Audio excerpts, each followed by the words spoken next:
Breaking news. Breaking news. Breaking news. États-Unis d'Amérique. 79e session de l'Assemblée générale des Nations unies. Le chef de l'État gabonais a pris part à l'ouverture du débat général. Merci de rester sur CNN.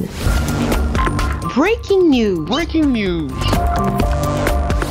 Aux côtés de nombreux chefs d'État et de gouvernement, le président de la transition, président de la République du Gabon, chef de l'État, le général Brice Clotaire Oligui Nguema, a pris part au débat général de la 79e session de l'Assemblée générale des Nations unies qui s'est ouvert ce mardi au siège de l'institution. Au cours de ce débat, dont le thème est « Ne laisser personne de côté, agir pour la paix, le développement durable et la dignité humaine des générations présentes et futures », les dirigeants du monde ont débattu sur des questions d'ordre mondial, notamment les changements climatiques, les inégalités, les crises sanitaires et les conflits entre les États. Excellences, Mesdames et Messieurs les chefs d'État et de gouvernement,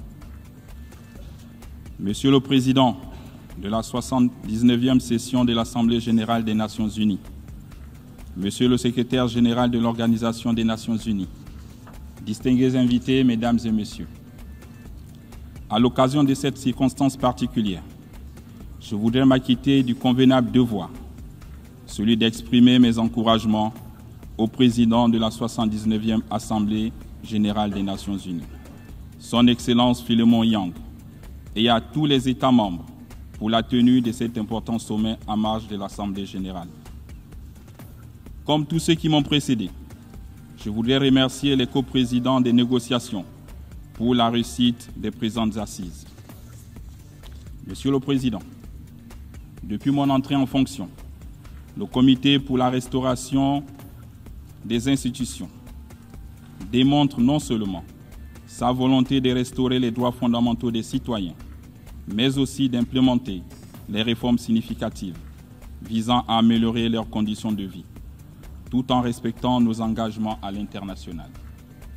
Ce processus, tout aussi inclusif, est une promesse d'espoir qui passe nécessairement par une gouvernance transparente et responsable, renforçant ainsi la confiance entre les peuples et les dirigeants. Cet esprit de restauration nationale n'obère pas notre attachement au multilatéralisme, que nous considérons comme un levier essentiel pour la paix dans le monde. En matière de paix et de sécurité, il apparaît évident, aux yeux de tous, que le Conseil de sécurité doit se réformer pour se mettre en phase avec les réalités et les exigences de l'heure. L'Afrique, qui est aussi le théâtre de cette conflictualité déplorable, doit également prendre une part active à ces réformes. Pour y parvenir efficacement, il me semble indispensable de réformer l'architecture financière mondiale en investissant massivement dans la réalisation des objectifs du développement durable. Dans le souci de ne laisser aucun pays à marge, il importe que tous aient un accès équitable aux ressources financières nécessaires. Cela implique un allègement de la dette et des opportunités de financement concessionnel, telles que la rétribution pour la préservation de nos forêts ou la conversion dette nature. La solidarité internationale implique aussi une coopération scientifique et technologique qui favorise l'accès aux données scientifiques et le transfert des nouvelles technologies. Monsieur le Président, plus de la moitié de la population gabonaise a moins de 20 ans. Celle-ci interpelle constamment les gouvernants sur les questions d'avenir.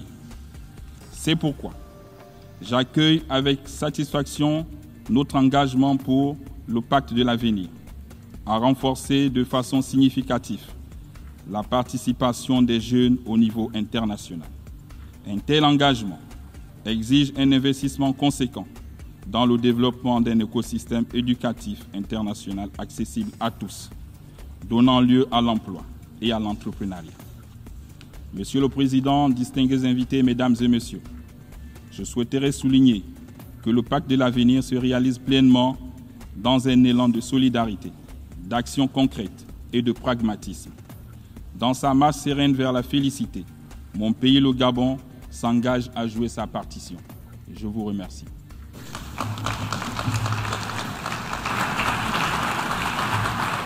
Le secrétaire général des Nations unies, M. Antonio Guterres, a lors de son intervention dénoncé le degré d'impunité d'un monde dans lequel les violations menacent les fondements du droit international et de la Charte des Nations Unies. Merci d'être sur CNN, la télévision autrement. Les programmes se poursuivent. Retrouvez toute l'actualité afro-mondiale en ligne et en multidiffusion sur CNN, C-Web Info et plateformes digitales, Facebook, YouTube, Instagram et en simultané sur Radio Voltage 2.